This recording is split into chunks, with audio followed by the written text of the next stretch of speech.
P D M کا اجلاس ہوا اور پی ڈی ایم کے اجلاس کے بعد کافی گفت و شنید ہوتی رہی دونوں حلقوں میں، اپوزیشن میں بھی اور حکومتی حلقے میں بھی، لیکن کچھ دیر بعد پی ڈی ایم کی خبریں ماند پڑ گئیں اور ایک خبر جس نے جگہ لی وہ یہ تھی کہ مریم نواز صاحبہ کے صاحبزادے کی تقریب نکاح جس میں وہ جانے سے آ رہی ہیں، جس پر انہوں نے ٹویٹ کی اور اس خبر نے پی ڈی ایم کی تمام خبروں کی جگہ لے لی۔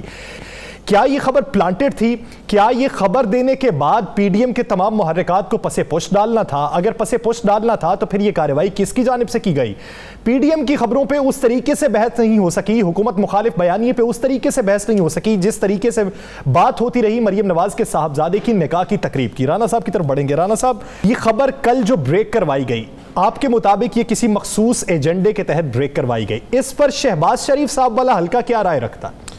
بسم اللہ الرحمن الرحیم، الصلاۃ والسلام علیکہ یا سیدی یا رسول اللہ، الصلاۃ والسلام علیکہ یا سیدی یا حبیب اللہ۔ یا سر، بالکل یہ خبر جو تھی یہ ایک ایجنڈے کے تحت، ایک پلاننگ کے تحت اس وقت بریک کرائی گئی جب پی ڈی ایم کی کانفرنس ہوئی، پی ڈی ایم کے قائدین نے کانفرنس کی، کانفرنس کے بعد شہباز شریف نے، آپ نے پتا اس میں بولے، اس میں مولانا صاحب بھی بولے، تو ہم ٹی وی چینل پہ جب یہ چلنا شروع ہو گیا تو اچانک ایک ٹویٹ آتا، اس کے بعد یہ خبر چلتی ہے۔ دیکھیں یہ خبر کس کو نہیں پتا تھا، یہ خبر تو 3 دن پرانی خبر تھی کہ جناب جنید کے وہاں پہ نکاح ہو رہا ہے، رسم نکاح ہو رہا ہے، لندن میں شادی ہو رہی ہے، فلاں ہو رہا ہے، سیف الرحمان کی بیٹی۔ میں نے تو اس وقت کہہ دیا تھا، آپ ذرا پروگرام نکال کے دیکھ لیں، جس دن میاں نواز شریف صاحب لندن روانہ ہوئے تھے صحت یابی کے لیے، اسی دن ہم نے کہہ دیا تھا کہ یہ طیارہ کس نے بھیجا اور طیارہ کیوں بھیجا گیا، پرانے سہولت کار، ٹھیک، بالکل یہ سارا کچھ تھا۔ اب معاملہ یہ تھا کہ یہ جان بوجھ کے چچا کو بتانے کے لیے کہ چچا آپ کی پوری ایک اپوزیشن کی پریس کانفرنس، آپ کا بھرپور اعلامیہ، آپ کا بھرپور اعلانیہ، دونوں چیزیں ایک طرف ہوں اور میرا ایک ٹویٹ جو ہے وہ سب کو کھا جاتا ہے۔ اور ایسے ہی ہوا، وہ ایک ٹویٹ اس طرح ڈسکس ہونا شروع ہوا اور اس میں اتنی مظلومیت تھی اس میں کہ جیسے ظلم کی انتہا ہو گئی۔ بلکہ میں نے تو کئی جو مسلم لیگ نون کے بڑے متحرک لکھاری بھی تھے اور رہنما بھی تھے، میں دونوں کہہ رہا ہوں، لکھاری اور رہنما دونوں میں کہہ رہا ہوں، وہ تو یہاں تک لکھتے رہے کہ اس سے بڑا ظلم کوئی نہیں۔ اور بھائی یہ ظلم ضرور تھا، باقی کوئی ظلم نہیں کہ ماں اور باپ شادی میں شرکت نہ کر سکیں، بیٹا تو ماں باپ کے پاس آ کے شادی کروا سکتا ہے۔ اب آگے جا کے بتاؤں گا نا جناب لندن میں شادی کیوں ہو رہی ہے، لندن میں نکاح کیوں ہو رہا ہے۔ جناب پہلے تو اس کی طرف آتے ہیں جو آپ نے کہا، اس معاملے پہ جا کے جب بڑا ہوتا ہے تو شہباز شریف کی طرف سے باقاعدہ رد عمل گیا یاسر، اور رد عمل یہ گیا کہ یہ کیا بات ہوئی، اگر جنید کا معاملہ اٹھانا تھا تو ہم پی ڈی ایم کے اجلاس کے بعد پریس کانفرنس میں نہیں اٹھا سکتے تھے کہ ظلم اور زیادتی کی انتہا ہو رہی ہے؟ جب میں یہ کہہ سکتا ہوں کہ میرے بھائی کی بیماری پہ سیاست نہ کرے، جب میں یہ کہہ سکتا ہوں کہ بیماری اور صحت کے معاملے پہ سیاست کرنے والے پاکستان کے ساتھ اور ہمارے خاندان کے ساتھ زیادتی کر رہے ہیں، جب میں یہ سارا کچھ کہہ سکتا ہوں تو یہ نہیں کہہ سکتا تھا کہ اس سے زیادہ ظلم کیا ہے کہ بیٹے کی شادی ہے، پہلی شادی ہے بیٹوں میں بیٹے کی، اور ماں اور باپ دونوں شرکت نہیں کر رہے۔ دیکھیں یہ میں بھی کہہ سکتا تھا، لیکن یہ آخر کار اس وقت میں پتہ کیوں استعمال کیا گیا جب ہماری پریس کانفرنس ختم ہوئی، جب ہم نے پروگراموں میں ڈسکس ہونا تھا، جب ہمارا ایجنڈا پروگراموں میں آنا تھا، حکومت کے خلاف ایک کمپین چلنی تھی کہ یار آج پی ڈی ایم نے یہ فیصلہ کر دیا اچانک، اس پہ باقاعدہ شہباز شریف صاحب جو ہیں وہ نالا ہے۔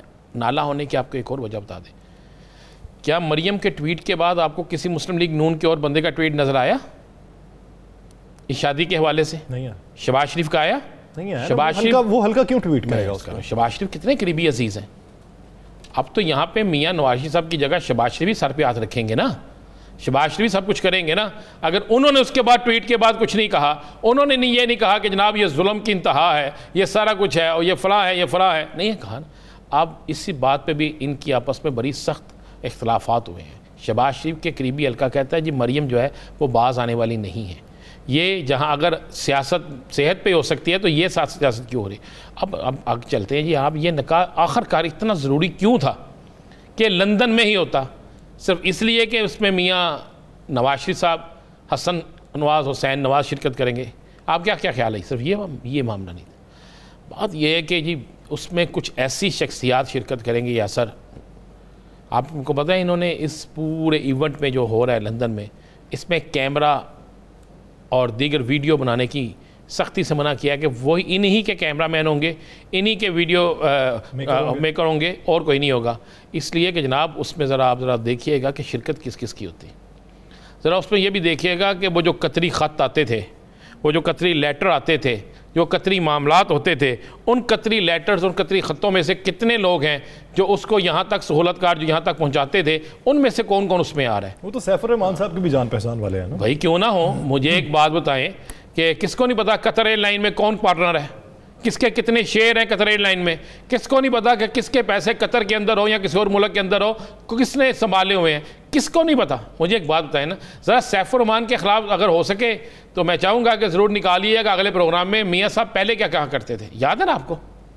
لیکن ایک وقت تو وہ بھی تھا نا کہ جب سیف الرحمان ہی سب کچھ تھے ان کے لیے. میں تو دونوں چیزیں دیکھیں نا. ایک وقت میں وہی تھا، ایک وقت میں کیا تھا. یہ سارا کچھ چلتا رہتا ہے. یا سر اصل میں وہاں پہ کچھ اہم شخصیات ایسی بھی آنی ہیں جو شخصیات یہ سامنے نہیں لانا چاہتے، جو پاکستان میں نہیں آ سکتی تھی. ان کے آنے سے بہت سے معاملات خراب ہو سکتے تھے.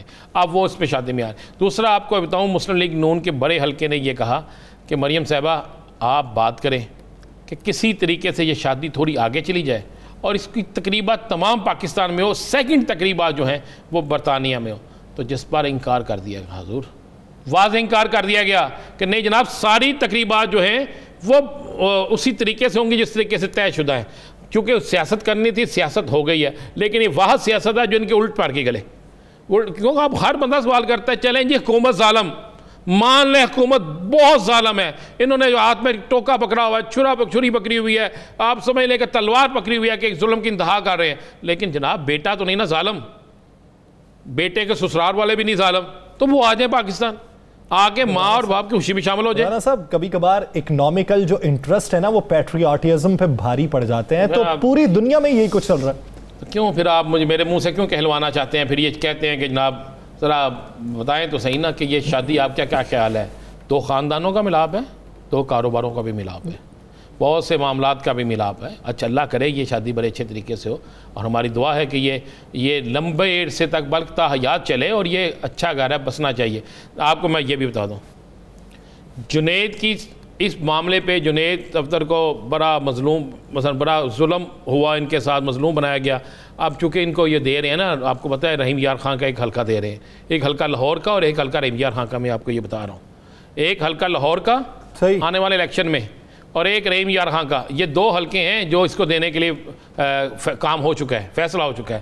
اس لیے اس کی شادی کو پہلے ایشو بنایا گیا ہے، اس کی شادی پہ مظلومیت ہے. پھر یہ کہے گا دیکھیں میرے ساتھ کیا ظلم ہے کہ میری شادی میں میری ماں اور میرے باپ کو نہیں آنے دیا، لیکن میں پاکستان کی محبت میں پاکستان میں الیکشن لڑنے آ گیا. اور پاکستان کی محبت میں پاکستان میں الیکشن لڑنے آ گئے ہو تو پاکستان میں آ کے شادی میں بھی شرکت کے پہلے ادھر کر لو، اس کے بعد میں بھی تو آگے یہاں پہ کرنا ہے نا. یا سر بعد میں بھی تقریبی تو یہاں پہ ہونی ہے شادی کی تقریب تو لاہور بھی ہے نا. ہاں تو پھر پہلے کیوں نہیں کر لیتے؟ اگر بعد کی تقریب لاہور میں ہے تو پھر اتنی مظلومیت کس بات کی، پھر اتنا رونا کس بات کا؟ پھر شہباز شریف کو دھوکہ کیوں دیا گیا؟ پی ٹی ایم کی قیادت کو دھوکہ کیوں دیا گیا؟ اصل معاملہ یہ ہے کہ برطانیہ میں جن لوگوں نے آنا ہے اس کی ویڈیو سامنے آ جائے گی تو آپ کو بہت سی چیزیں اشکار ہو جائیں گی.